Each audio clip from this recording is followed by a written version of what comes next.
Talking Real Money. Thank you for being part of Talking Real Money. We are here every week live on the radio from noon to 2, where we take your calls and your questions right here, right now. 855-935-TALK, 855-935-8255. And if you're not available now, we take those same questions anytime at that number. You can call and leave a message, and Don turns those into a podcast. This show is a podcast as well. We do other podcasts. So all of that available.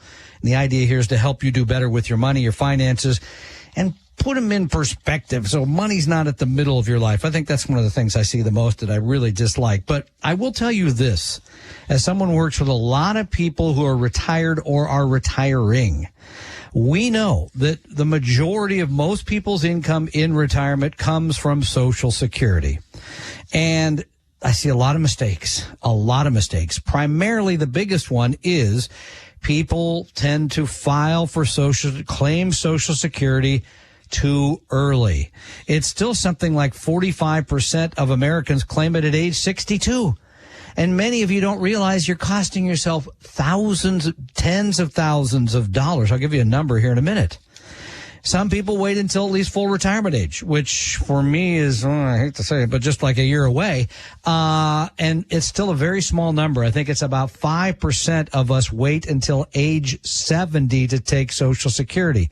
Remember, between full retirement age and age 70, you get an 8% a year raise. And please do not call me and tell me, well, I take that money and I invest it and make 8%. We know very few people that make 8% a year with their investments.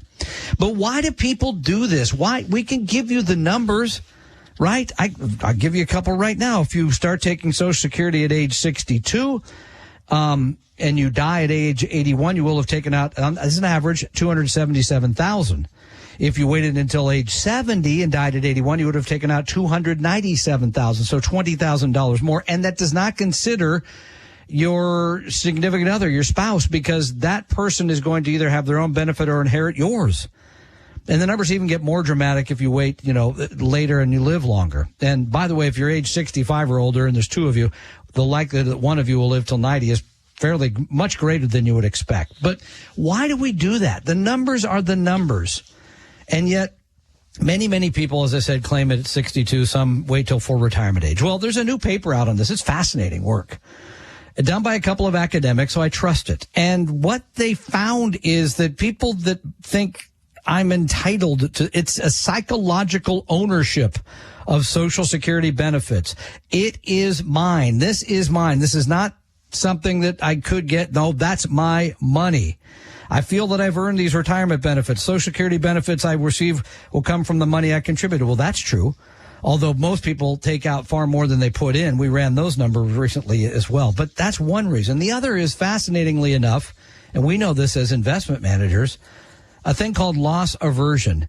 Most of us are more concerned about how much we will lose rather than how much we will make. And if you take this out early, you're thinking, well, that's great because then I'm going to get my benefit, not realizing, as I said, that waiting ends up giving you far more. So what about Social Security? We know that for most people, then if you have a health problem or no longevity in your family, those two are good reasons to take it earlier. But for most people, it makes sense to wait.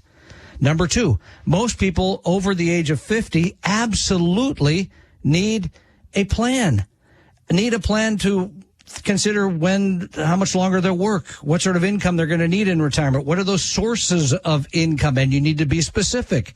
Is it going to be your Social Security? Is it going to be your spouse's Social Security? Is it going to be a pension? Where is the money going to come from, and when are you going to get it?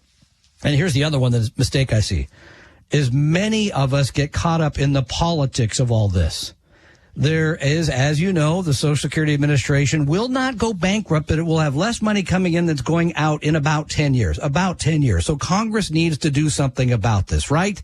They either need to, and I'm using air quotes here, raise taxes, lift the cap. They need to do something so that more money's coming in, and I'll be among those poor souls trying to get their money in 10 years, so that they have enough to fund it. But what I see people saying is, well, then I want to get it now because it's going to run out and I'm not going to get my money. That is not a reason that I would advocate to make this decision. As we know, here in this great country, Congress has a tendency to do things on their own timetable whenever they feel like getting around to it.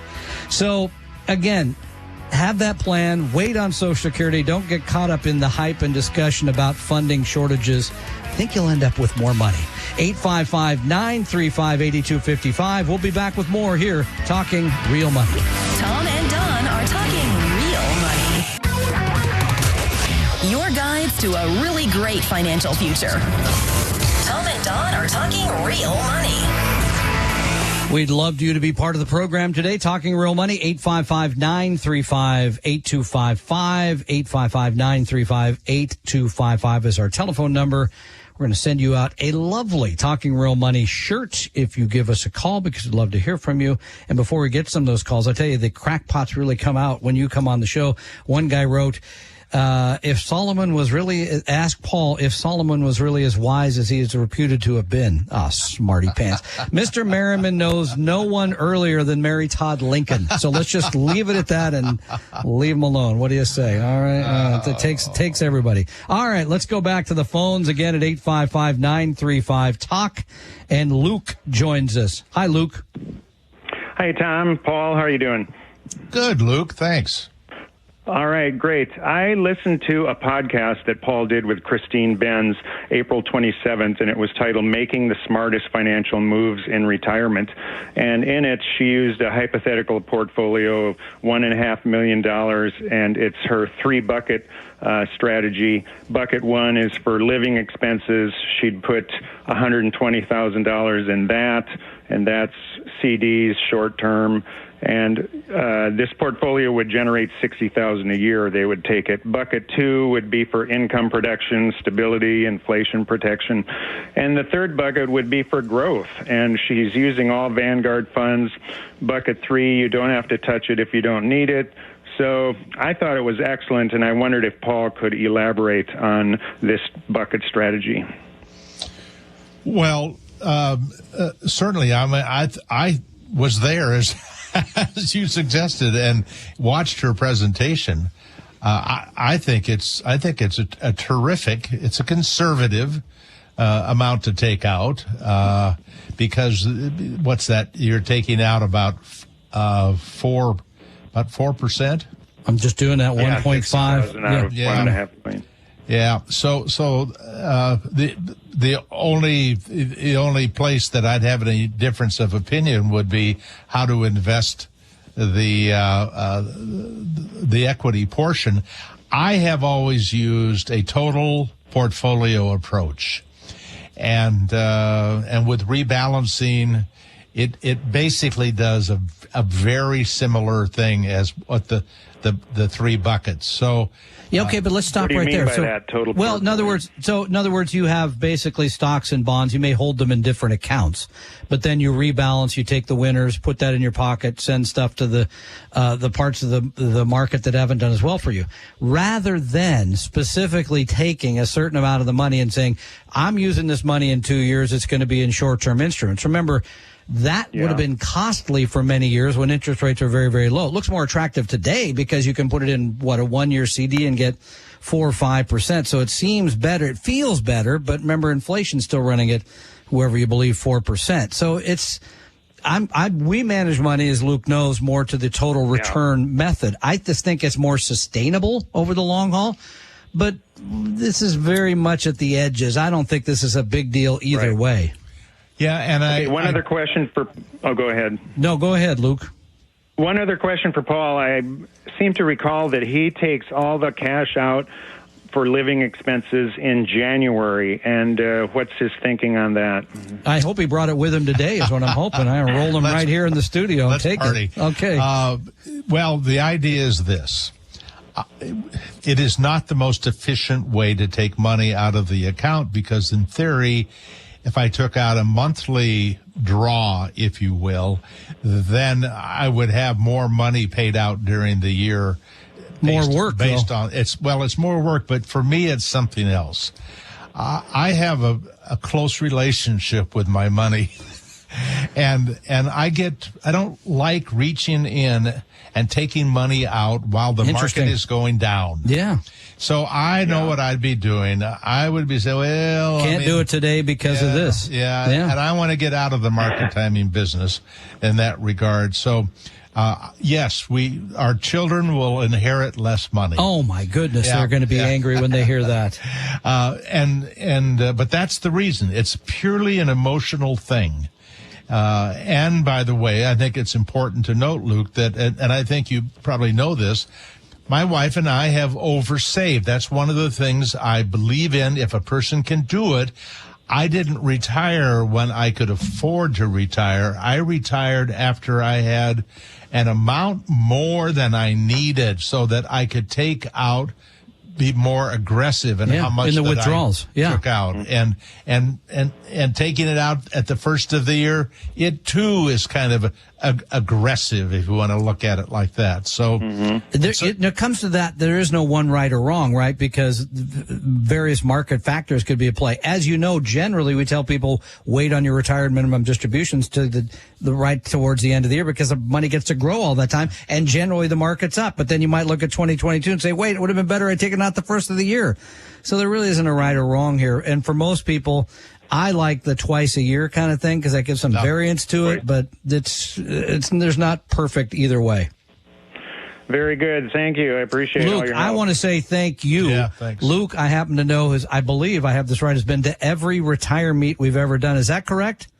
That's correct, yes. I mean, thank you for your loyalty. That's really nice. And do you bring your neighbors? He's a nice guy, I know. Wife. He brings his Oh, that's good. That's better. So you can circle 22424. Ooh, 22424 for retirement 10. Thank you. Yes, it'll be a big deal because it's the 10th anniversary. And assuming Don gets off the boat and rejoins us here in civilization, it should be a good time. So thank you, Luke, for your longtime loyalty to all the things we've done, and appreciate the phone call today. Terrific. Thank you. All right. Bye-bye. Bye-bye. Thank you, sir. I got a question. This is an interesting one. This written in, and you can write questions to us at talkingrealmoney.com too, for those of you who want to be shy and don't want to be on the radio or don't want to be on the podcast. This comes from Scott in Oakdale, Minnesota. He said, I've been allocating my retirement portfolio based on Paul Merriman's Vanguard moderate tax-deferred portfolio. So this is money for IRAs. Correct. Returns on the bond portfolio have been poor at best. Then he goes through a few of the funds, the Vanguard, VSB as in boy, S as in Sam, X as in X-ray. He goes to the 3-year return down 1.18. The VSI GX down 4.17 on the 3 years. So, and then the comparison is, Vanguard current CD rates on a 10-year is 5.3. Planning on retiring, don't want to chase returns, but should I move my bond money to a CD? It's an interesting question at this moment.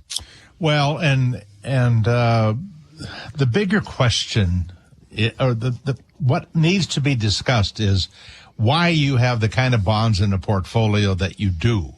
And in the portfolios that we have recommended, we are not focused on bonds for the purpose of getting higher income, so much as we are focusing on bonds that when the market tanks, that it is likely to perform better than the equity markets. Now, last year was a little weird because we had stocks and bonds both go down, right? But if you look at the last 5 or 10 years at how that combination of bonds would have and stocks would have done, but the bonds actually paid a better rate of return than you would have gotten in a money market fund. Sure. We don't remember that you made almost nothing on money market for a long time. Yep. And so this is one of those problems where we always know what we should have done. There is no risk in the past. Indeed. And so you should have gotten out of my strategy a couple of years ago. Bounced into these. And gotten into CDs. So the reason that we use basically an intermediate to short-term strategy mostly with governments, is because that is an area historically that has gotten the best unit of return per unit of risk in bonds, and are going to allow you to hold more in equities than you would. So you can have a greater equity concentration due to your bond portfolio being less volatile, if you will. And I'm not sure everybody understands that exactly, but that is the way that it is designed to work. And so at this point, if you want, the CDs would be fine. Lots of people use a laddered approach to CDs as a way of managing their fixed income.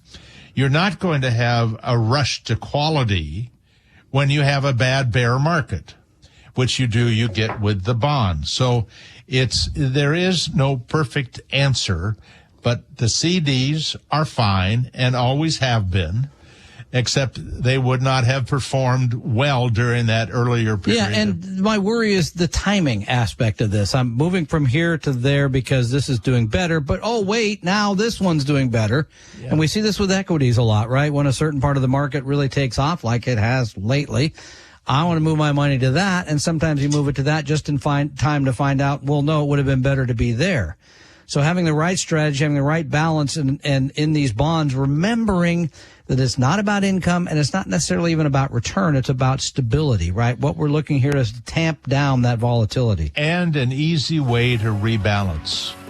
CDs are a little more complex. Indeed they are. Our telephones are open, available, want to help you. 855-935-TALK, 855-935-8255. We'll be right back, continuing talking real money.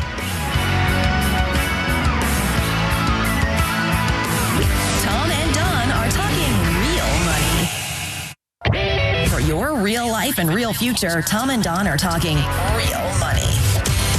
We're back, taking your questions and calls, 855-935-TALK, 855-935-8255. Tom Cock here. Don McDonald on vacation, familiar voice on the other side of the microphone is Paul Merriman. Question comes from Mark in New Lenox, Illinois.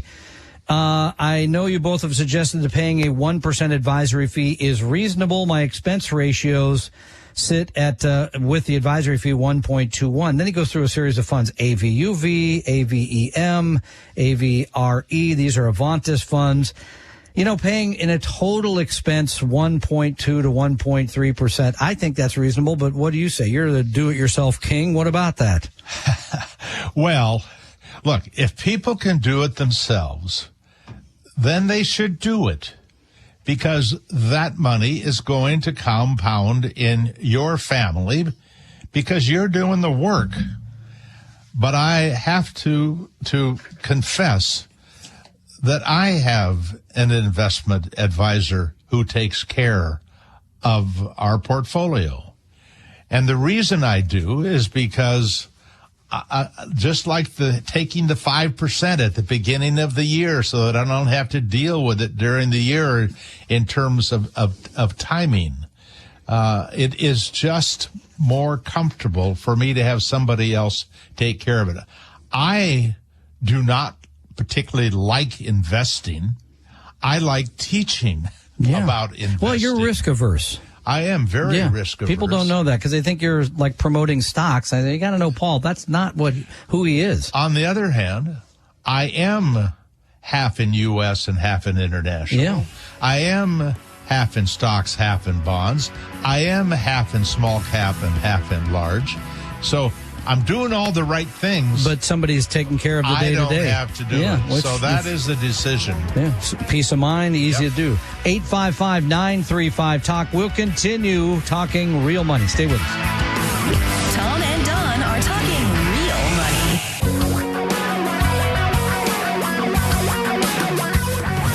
Reality radio for a really great future. We're talking real money. Welcome back to Talking Real Money. Hi, I'm Tom Cock. Don McDonald has the week off, and you're out there trying to figure out what the heck do I do with my money, my investments, my finances. we'll try to make that easy, simpler, less stressful. So give us a call, 855-935-8255, 855-935-8255. And before we let our friend, terrific educator and colleague Paul Merriman sneak out the door to get back to his island. That is your island, right? Partly, a very important part. Very important part. The where important my wife part. is. I was going to say where you are. Yeah. You wrote a piece recently, and you're regular contributor to Market Watch, which I do read, and it was entitled, and we'll get to the calls in just a moment here, Retirement Savers, this is the most important investing decision you can make. Now, if you asked me that, the most important one is saving something, because there's still half of America that saves nothing. That's the most important. Of course. But the article says, do an online search for the most important investment decisions.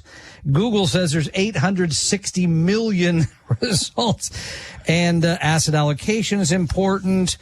All these forks in the road, but this is a good piece, and it's only 5 pages, which is a little surprising for you because normally yours is minimum 10, 12 pages. But this is talking about, as you mentioned a few minutes ago, about doing things on your own. And you said one of the things you really have to consider is if you're going to be a do-it-yourself investor, this is a serious commitment. This is not just I buy a fund and I put it there. And then you said be willing to put in 40 hours or more of study time. Now, you didn't say a day, a week, a year, but 40 hours, like 40 hours will get you enough knowledge to do this.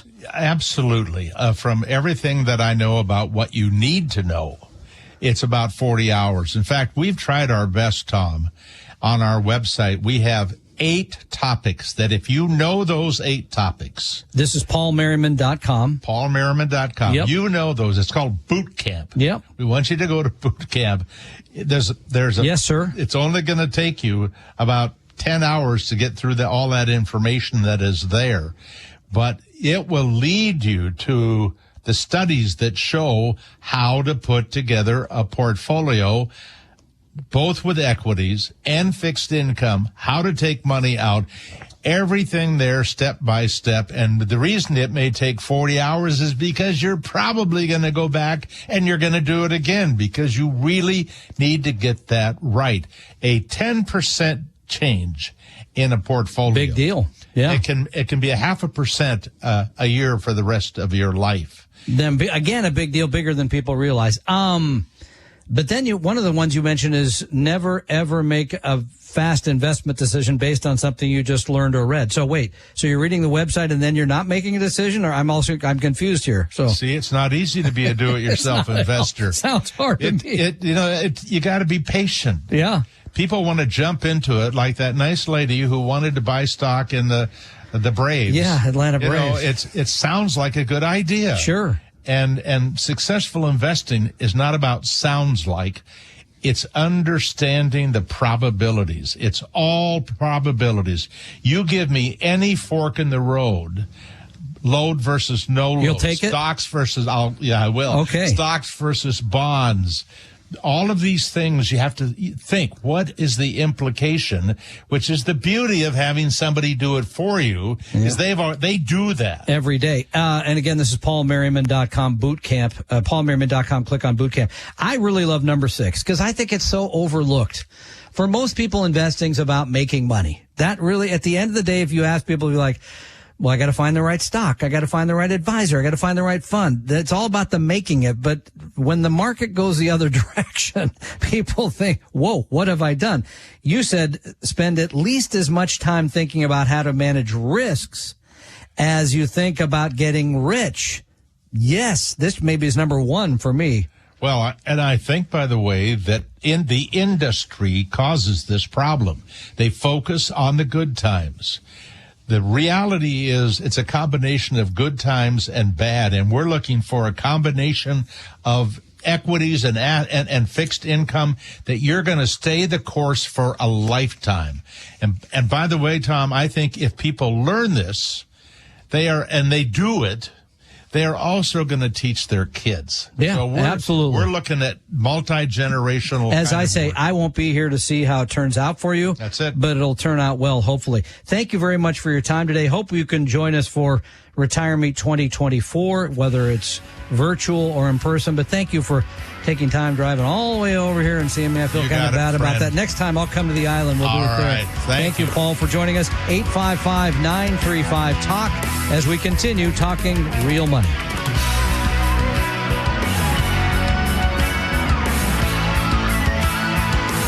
Tom and Don are talking real money. In medicine, a second opinion might save your life. With investing, a second opinion might save your future. The trick is getting one without a high-pressure sales pitch. Well, I'm Don McDonald, and if you've been listening to Talking Real Money, you know that our goal is to help everyone create a brighter future by investing and managing money better. That's why, in addition to helping everyone on our show and podcast, we are also committed to making our 100% fiduciary advisors at Appella available to help everyone make the best financial decisions based on science. So if you're being pitched a financial product or a system, make sure you get a second opinion with no cost, no obligation, and no annoying sales pitch by going to TalkingRealMoney.com or call 800-386-3004. That's 800-386-3004 or TalkingRealMoney.com. Your guides to a really great financial future. Tom and Don are talking real money. Whatever your issue around money is, we're here to try to give you some guidance, help you think smart about it and not worry so much about it. Talking Real Money, the radio show, the podcast, each and every day. And right now we are live, 855-935-8255, 855-935-TALK, as we take your calls. And let's go to those. Scott joins us on the program. Hi, Scott. Hi, how are you doing today? I'm doing great. How can I help you? I have a question. I have an inherited IRA that, let's see, it has one ETF in it, 4 mutual funds, and then 5 individual stocks. And I'm trying to decide, it's with your favorite company, Edward Jones. Yeah. If I should just close this out, take the tax hit now, and then be able to do what I want with the money. But, the account doesn't seem to grow much because I'm stuck with that RMD every year. Okay, well, how much is in the inherited IRA? Right now, about $75,000. Okay. And what is do you happen to know your income tax rate? Do you have any idea? Well, here's the kicker. Okay. This year is going to be very different because I've actually been off with a blown up elbow on L&I. So my actual income this year is going to be very low compared to normal. Next year you expect to be back at work? Oh, yeah. Okay. Well, for tax purposes this year, yeah, I haven't worked for almost 365 days now. So what will your taxable income be in 2023? Mine will be 0. My wife's will be her Social Security, which is about $1,200 a month. Okay. So, here's the thing. If you take the $75,000 out, you're simply going to pay your earned tax rate on the 75, which appears to be 22%. Okay. So, but we're conflating here a bit. Number one, I would not have a portfolio that has an ETF, 4 mutual funds, and individual stocks in it. I would clean that up first. And with $75,000, I would probably have 1 stock ETF and 1 bond ETF. That would be a no-brainer to me. Lower cost, why individual stocks, that's a gambler's game. I just don't see any reason for you to own those. I would clean that up. Then I would look at maybe you take out a bunch of it this year because your income is down, and then you can still spread it out over the remaining. When did you inherit this? 18. Oh, so before the 10-year rule. So, yeah, you're still going to have to take it out over a period of time. Maybe with a down income year, it makes sense to take more of it out this year. I'd still probably spread it out over time unless you absolutely needed the money. But you can invest that any way you like. Yeah, no, I guess I kind of understand that. I'm just trying to figure out, is it better to take that tax hit now when my income is down? Well, what do you expect it to be next year? Over 95,000? No, it'll probably be around 80. So it's not going to be a whole lot. I mean, in other words, it looks like the 22% goes up to 95. So, I mean, again, you're still going to be paying somewhere around 20% on that income.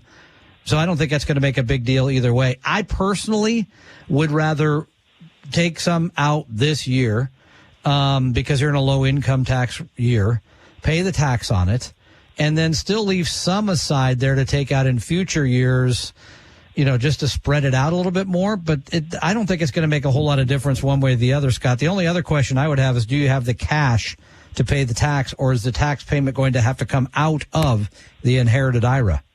Oh, no, I've listened to you guys for a long time. I own my house. I've got way too much in savings, and I kind of got to I have to delete my hodgepodgeness. Yeah, there you go. So that would be one thing to consider. Number two would be to clean that up easily here by cleaning up your Ed Jones portfolio. And this is very broker-esque to have a few, an exchange traded fund, a few mutual funds, individual stocks. See this every single day because someone thinks they're smart and they're going to pick the right stocks, and generally they won't. So I would clean that up no matter what, whether I left it at Jones or not. I'd move it probably somewhere else, get that done, and then draw some of it this year and maybe some more next year. I don't think I have a unequivocal answer on that because I don't believe there is one. Okay. All right. So in my age, I'm 54. Yeah. So I still got at least a good 15 years to go. I hope, man, you got more than that, I hope, but who knows, right? Working 15 years. Oh, okay. All right. You had me going there for a minute. So, but, like I said, we own our home and it's worth quite a bit, but there you go. What about these mutual funds? Half these things I've never even heard of. Well, I would be I don't even need to hear of them. I know generally what they are because I see their portfolios all the time. I would not continue to own them. I see no reason to. Okay. So I would move to ETFs, pardon me. Either you guys or somebody else and say. Well, I think somebody should look at your portfolio first. Yeah, and clean it up. There's no doubt about that. And again, that's something we do. We're not the only people. So I've got to run, Scott. I appreciate your phone call. Our telephone number, 855-935-8255. Let's see if we can squeeze in Jason here on Talking Real Money. Hi, Jason. Hey, Tom. Good afternoon. Just wanted to call and take a quick moment of your time. I know we're up against it here, but I wanted to find out what your advice is for somebody that's like myself. That's I'm about 15 years roughly from retirement. I'm 45, and I feel like I'm pretty far behind as far as my total amount. I guess are there any kind of hacks or strategies that I'm not aware of that you can help me catch up faster? I know that once I turn 50, I think that I can contribute more every year, but I don't know, just a little more advice on how to kind of catch up. Do you have an employer sponsored plan, 401k or the like? I do, but the match isn't great. I'm currently okay, not but that's the match. I hear that, but okay, well, I would that would be part one, and I may not be more aggressive there, depending on what they have in terms of the funds. Are you married or single? Single. And are you Roth eligible? Can you put money into a Roth IRA? Yeah, I have a lot. That's where my money is, in a Roth IRA. I spent the last 2 years traditional to Roth.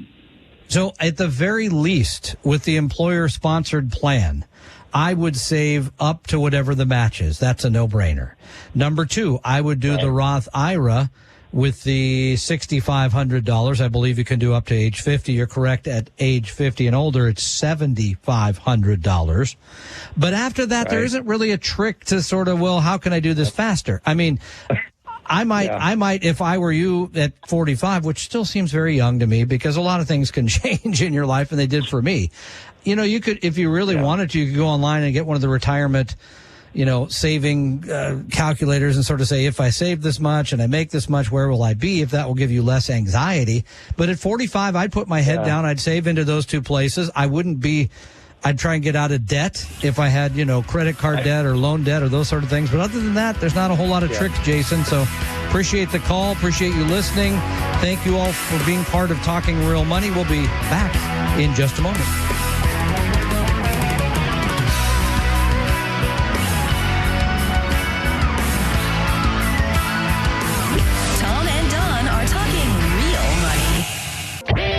Your real life and real future, Tom and Don are talking real money. Thank for being part of the program. You know, we've talked about everything from saving for a kid, getting going faster at age 45, what to do with an inherited IRA, all kinds of stuff. And many of those questions are just too personal to get into more specific answers. If you want some of that, we do that. You just go to talkingrealmoney.com. We've got advisors who will talk to you. We're not going to sell you anything, and you're going to get a great education. Talkingrealmoney.com. Click on Meet an Advisor. Yeah, we'll help you clear up the hodgepodge-itis. We'll help you get on the track for a better future. And again, it's all free. We give you our time to help you get going. Talkingrealmoney.com. Click on Meet an Advisor. We hope you realize that the information provided on Talking Real Money is for informational, educational, and hopefully enjoyable purposes only. Providing personalized financial planning or investing advice takes time, so please consult with a really good fee-only fiduciary investment, tax, or legal advisor. We know a good one. Investing must always involve risk. In other words, you can and probably will lose money at times. Also, as much as you want it, no one can accurately and consistently predict the future, so past performance doesn't tell you a darn thing about what the future will bring. Unlike many other programs that say something similar, Talking Real Money is not trying to get you to buy or sell any financial products or securities. Instead, the program is provided as a public service by Appella Capital, a fee-only registered investment advisor. Thanks for listening, and please visit talkingrealmoney.com for more information and disclosures. That's a wrap.